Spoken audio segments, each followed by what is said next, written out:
एक और activist Vernon Gonsalves को मुंबई से और अरुण फरेरा को ठाणे से गिरफ्तार किया गया है।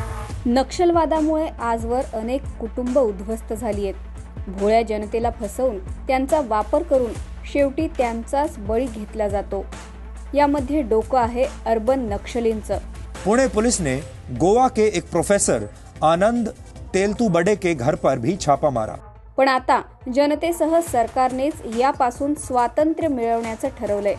एकीकडे सरकारने अर्बन नक्सलींविरोधात कडक कायदे केले, तर दुसरीकडे गडचिरोलीसारख्या भागात विकास करण्यासाठी फॅक्टरी उभारली जाते।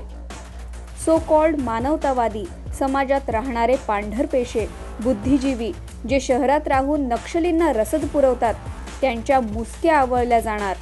जनतेला त्यांच्यापासून स्वातंत्र्य मिळणार।